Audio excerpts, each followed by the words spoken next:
Oh Lord, thank you very much. And guys, thank you sa support ninyo.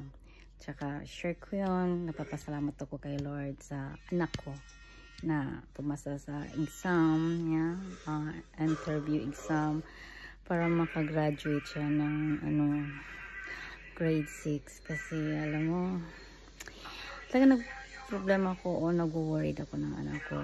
Pero nagpapasalamat din ako sa Panginoon at sa Kanya. Dahil hindi naman niya ako binigyan ng yung worried o yung pabigat siya. Oo. Laking papasalamat ko sa iyo, anak, na you stay home lang, nasa loob ka lang ng bahay sa habang panahon, ilang taon. Kasi yung umalis ako ng Saudi, grade trip lang sila noon. Tapos 8 years yun. Tapos umalik ako, hindi siya naman nag-aral, ayaw niya mag-aral. Pero nasa loob lang ng bahay talaga siya, hindi siya lumalabas. Minsan lang siya lumabas yung magpagupit. Ayaw niyang mag-aral. Pag mag-aral siya, isang buwan lang, tapos hihinto siya. Nung ako doon sa Saudi. Kaya, keep praying para sa anak ko. Hindi ko siya pinipilit. Hindi ko, yung pinagdasal ko lang talaga na sana darating ang time na gusto siyang mag-aral. Kaya, ngayon, masaya ako kasi sa haba ng panahon, nag-aral siya ulit. Yung kagustuhan niya talaga. Sa ALS lang siya. Take ng exam para pumasa. Tapos makapunta ng high school. Tapos sana sa high school makapasa din siya. Para makapag-college din siya. Kasi salamat Lord na nag-umpisa na siya. Inano mo siya. Kasi pinagdasal ko lang talaga na biglang magbago ang isip niya. Na mag-aral siya, na may lakas loob siyang lumabas, hindi siya matakot kasi parang siyang baby. At 20 years old na yung anak ko, nalalaki yung bunso ko. Pero I'm being proud to him. I'm so proud to you, Antonio, na hindi ka naging pabigat sa akin. Hindi ako na katulad ng mga kabataan na ngayon na sinasagot yung magulang. Si Antonio never siyang sumasagot sa akin. Hindi din nga nagsasalita. Minsan natatakot nga ako kung ba't siya minsan nagsasalita eh. Minsan yun natatakot ako. Pero tinitingnan ko siya, okay naman. Tapos kinakausap na okay naman. Minsan nakipagbiruan din siya. Kaya lang doon ka na-worried sa mga kaibigan ko nagkukwento sa akin na bakit daw hindi lumalabas yung anak ko. Ano daw nangyari, kaya siya, ganon. Pero siguro kung may nasa dibdiban niya, siguro ayaw lang niya akong talagang pinoproblema. Naawa ba siya sa akin? Kasi yung may history kami na yung napakagulo ng pamilya namin nung maliliit sila. Ayan. Kaya, yun, parang siguro naawa rin siya sa akin na hindi na niya dinagdagan yung mga problema ko kasi naghahanap buhay pa tapos para sa kanila. Pero yun, alam ko talaga ang magulang gusto ko talaga silang matapos at pumasok. Pero hindi ko siya mapilit kasi siya lang mag-isa siya sa bahay. Buti na lang yung grade 3 siya pa siya ng grade 5. Yung grandmother niya yung kasama niya. Nung namatay yung grandmother niya, yung biyanan ko, walang talagang sumasama niya sa school, kaya nag-stay home siya. Pero safety naman siya doon, kaya sabi ng amo ko nung doon ako sa Saudi, sa Riyadh, sabi niya huwag kang mag-alala kasi yung anak mo nag-iisip din yung para sa iyo. Kaya hindi yan lumalabas, nag-iingat yan. Kaya yun doon nang bumabawi yung isip ko at damdamin na hindi masyadong yung bang ma-worried sa kanya. Kasi sabi ng amo ko, tingnan mo yung ibang mga kabataan, nagda-drug addict, nagiinom, o kahit anong ginagawa. So, problema yon. Sabi ko, oo nga, nasa bahay siya. Pero problema ko, wala naman siyang pinag-aralan. Hindi naman siya. Darating din yun. Ibibigay din yan ni Lord pag uwi mo. Yan. Katapos mo magtrabaho dito, pag uwi mo, yun ang anak mong asikasuhin mo.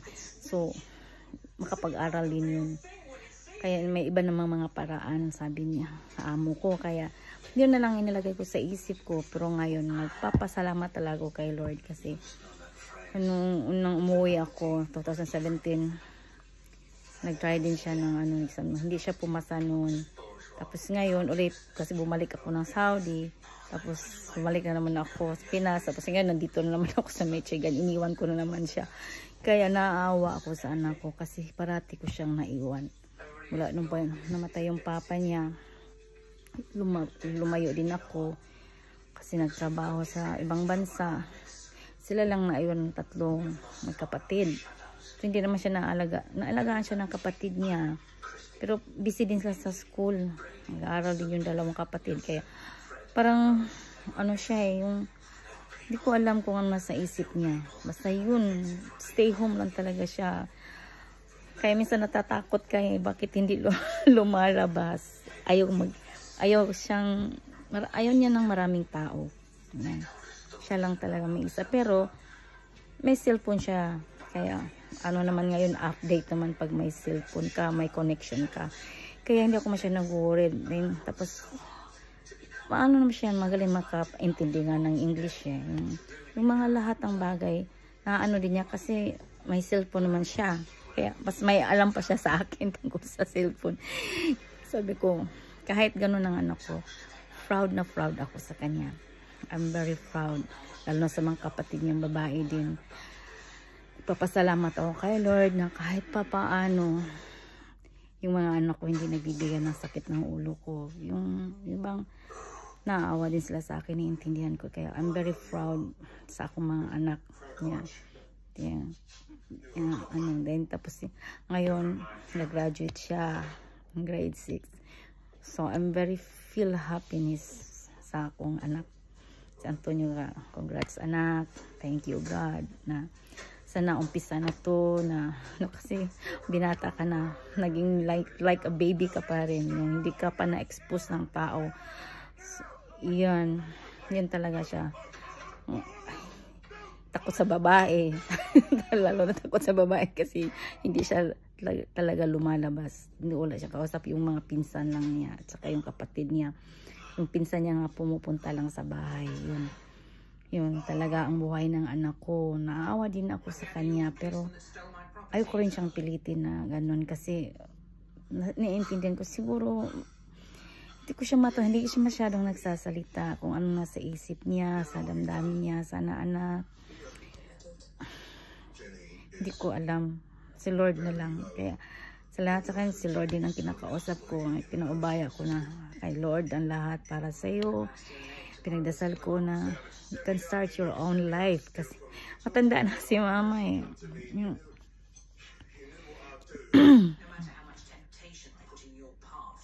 Maisip mo na yung matanda na.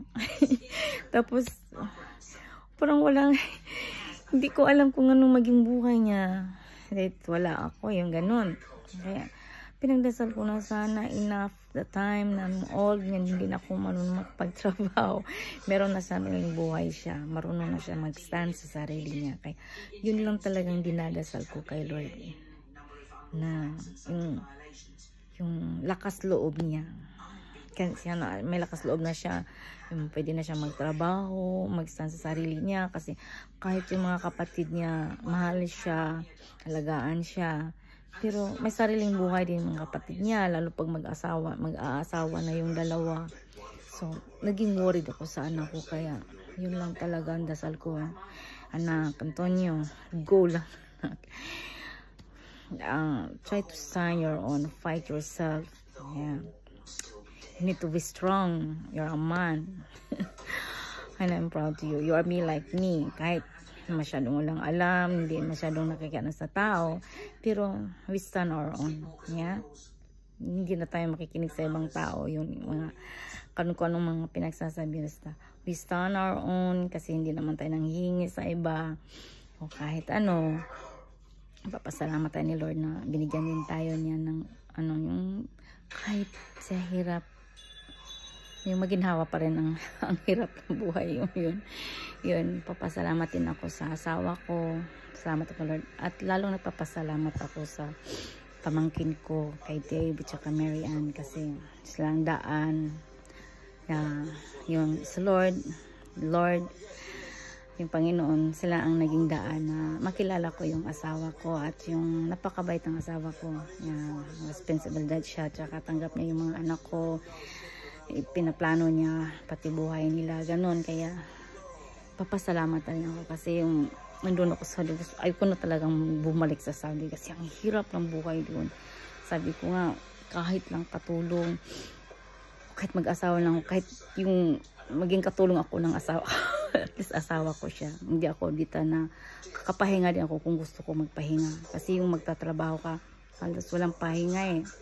Trabaho ng, pahinga lang ko minsan ng 4 na oras, 5 oras. Yun lang talaga ang pahinga ko nung nagtrabaho ko. 8 years akong nagtrabaho doon para sa mga anak ko. Kaya nagpapasalamat din ako sa mga anak ko na mga mabait sila, nag-aral. Hindi man tapos yung isa hindi nag-aral, pero hindi sila nagbibigay ng sakit ng ulo ko.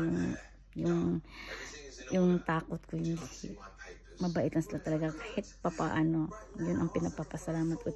Ang pinagdasal ko na darating din ang araw para sa kanila na they can stand their own.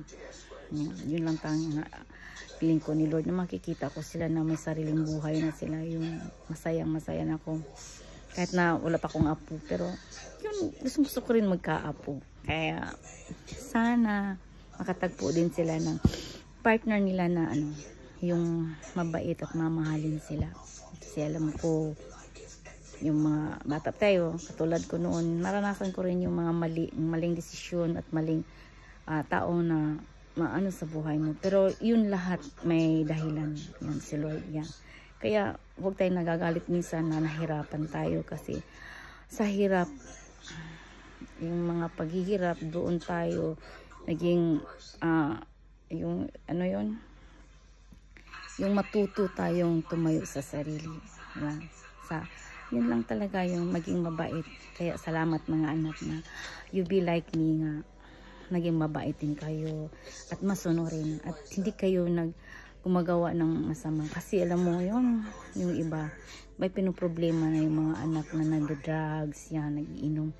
Pero papasalamat ako, umiinom yung anak ko, pero siguro nakukuha din lang yung iniisip ko, yung tulad ko I trust my kids, yan. I trust them.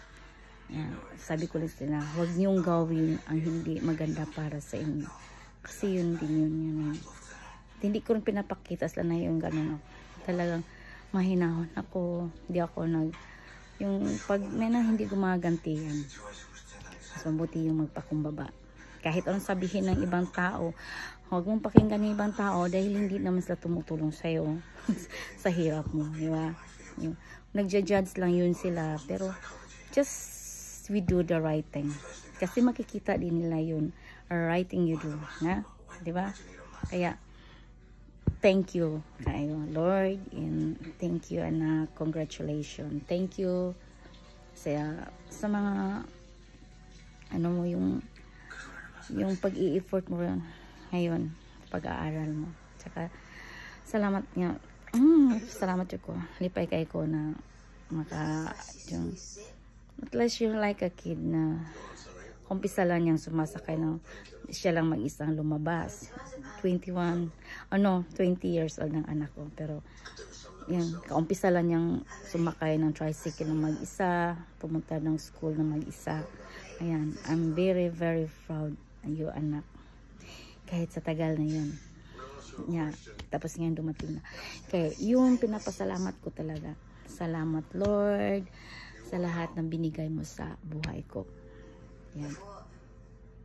I'm so thank you Lord, and I'm thankful to my kids, and I'm very proud both of you, anak, lalo na sa iyo Antonio, na you survived that. I know you being alone since you are small. Kaya naintindihan kita, kaya ayok kitang tanungin, just in my heart, and talk to God, and I know you talk to God too sa mga problema mo, sa mga naramdaman mo, kung anong nasa feelings mo, yun, sasabi mo lang kay Lord yan. Wala akong kaya mga anak, yun lang. Yung lahat ng pagsubok ninyo, dahil alam ko may paghihirapin kayo, Just talk to God, okay? And God will always provide us what we need. Kahit hindi natin hingin. Yeah. I love you, both of you. And guys, thank you sa, siguro kung makikinig din kayo ano yung life namin, sana ganun din ang life niyo. Huwag kayong mainip kung may mga paghihirap sa buhay niyo. Dahil darating din ang panahon na kasi hindi lahat hirap eh. Hindi rin lahat masaya. Yun. Mix it all. May paghihirap, may maging masaya. Yun. Successful, failure. Kaya we need to be strong. Guys, thank you for watching.